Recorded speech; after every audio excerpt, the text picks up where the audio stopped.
I'm sitting out in front of AP house to confront him. Today, I'm facing my wife's affair partner. 3 months ago, I caught them and questioned her about the affair.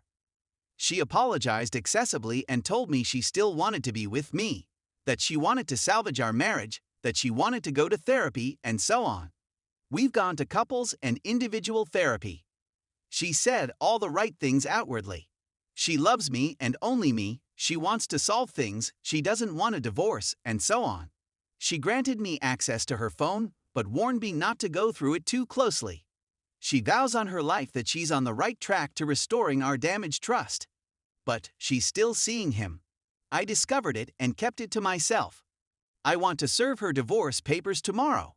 But before I'll confront her, AP, to find out what other falsehoods she's been telling me.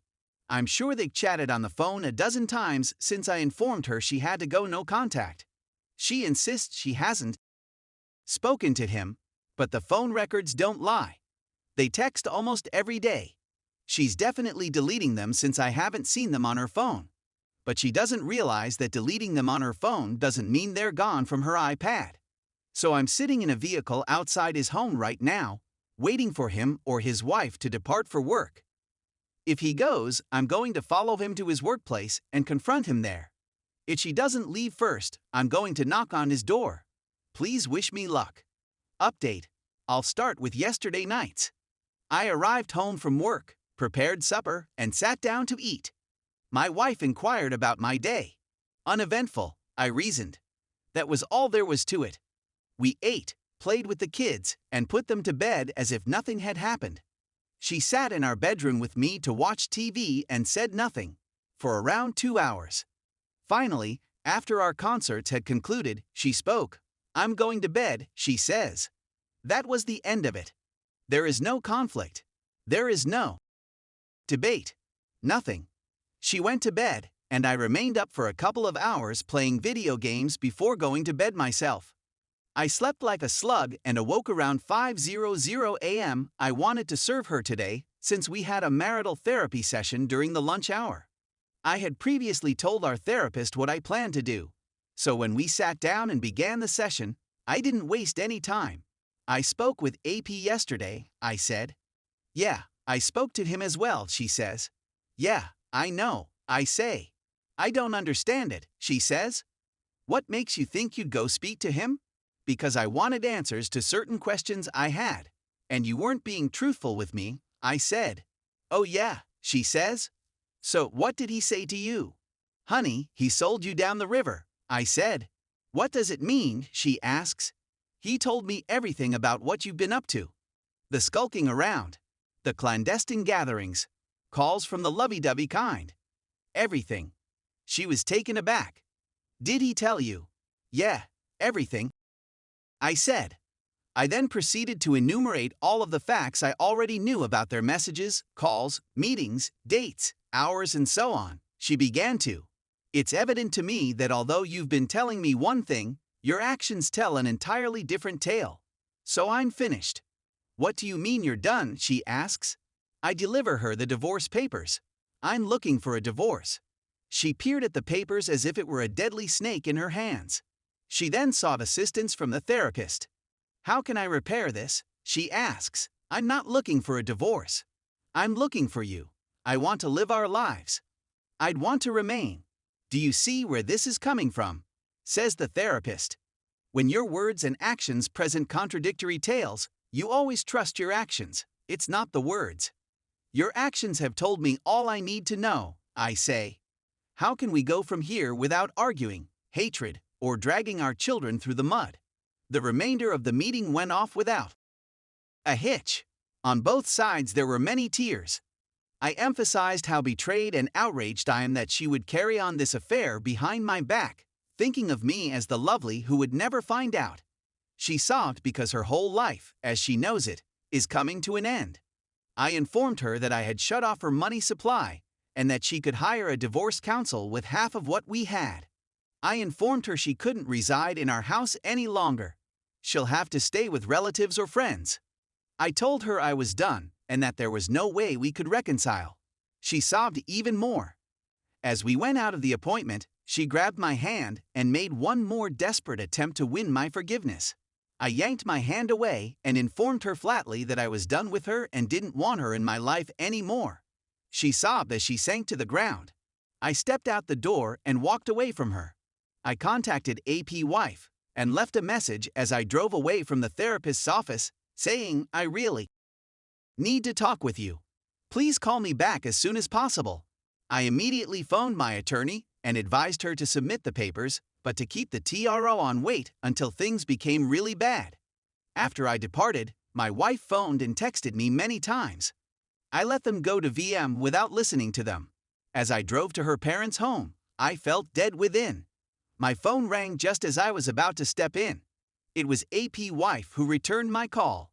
He'd said nothing to her. I told her I needed to meet with her in person, and could we meet in an hour? We agreed on a location and time after she said yes. I went straight to her parents' place and told them everything. Her mother instantly burst into tears. Her father sat there, expressionless. I told them that I loved her and tried to make it work, but that I couldn't stand by while she cheated on me behind my back. They were so disturbed that it was difficult to judge their emotions. I informed them that I would not disparage her or broadcast the facts about our divorce around our friends and family, but that they needed to know why we were divorcing. I told them that I don't expect them to support me in this, and that I, for one, want them to support her because she'll need it. This everything comes back to my children. If she can't afford a nice place to live, I don't want my kids to spend their time with her in filth. Her parents can and will financially support her. I told them I love them and will miss our friendship. Before I departed, her father and I exchanged handshakes, and I embraced her mother. Then I drove to the rendezvous point to meet AP wife. I'm now sitting in my vehicle, waiting for her to arrive. I want to inform her, show her the video if necessary, and let her decide how to continue from there. I will be there to provide emotional support if she needs it. Nobody should have to deal with this alone. So that was my day. I still need to meet with AP wife, pick up my kids from school, and change my home locks.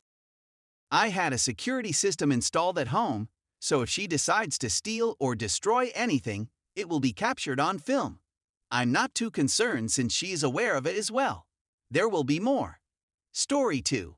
My 25 best friend 27 female knew my wife 24 cheated on me, and I'm a bit conflicted. Okay, I'll try to keep this as quick and as logical as possible. I met my wife Jay and closest friend Terry around 10 years ago, although they had never met before.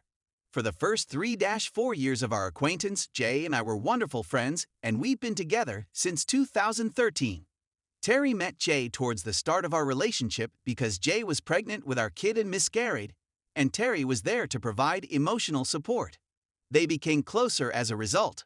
So to summarize, Terry and I have known one another for 10 years, and Jay has known her for 6-7 years. Terry has always struck me as someone who, despite knowing her for a much longer period of time, was just as close to my wife as she was to me. They'd hang out a lot, and Terry would even tell Jay stuff that Jay had promised not to tell me. Whenever we needed an outside view on a relationship issue, large or little, we could confide in Terry, and she'd always give us the truth. So, about this time last year, my wife cheated on me. Was she mistaken? Definitely. But I can't say I blamed her, which is why I returned her. I'd been really stressed for almost a year, and my depression and bipolar had been quite intolerable, and I hadn't realized how often I ignored her emotions and honestly didn't treat her well. I shall be eternally thankful and indebted to her for staying as long as she did. It hasn't been easy, but Jay and I are doing well now. Anyway, during a conversation, Jay revealed that Terry was aware she had cheated. Terry received a lengthy text from me in which I informed her of my knowledge and expressed my feelings. She replied with something lengthy. I didn't read anything. I purchased a new phone. This occurred around October. Terry would still call me on occasion, but I would ignore her. She sent me a text, Father's Day greetings. Should you contact me? A couple of weeks ago, I dialed the number. She apologized passionately and stated that it was true. She was aware. But she claimed she didn't tell me because Jay sprang it on her out of nowhere and she froze. She claimed she wanted to inform me, but she didn't sure what to do since I had tried suicide a few months before. I feel like I should forgive her since I understand what she's going through. But is it the wrong move?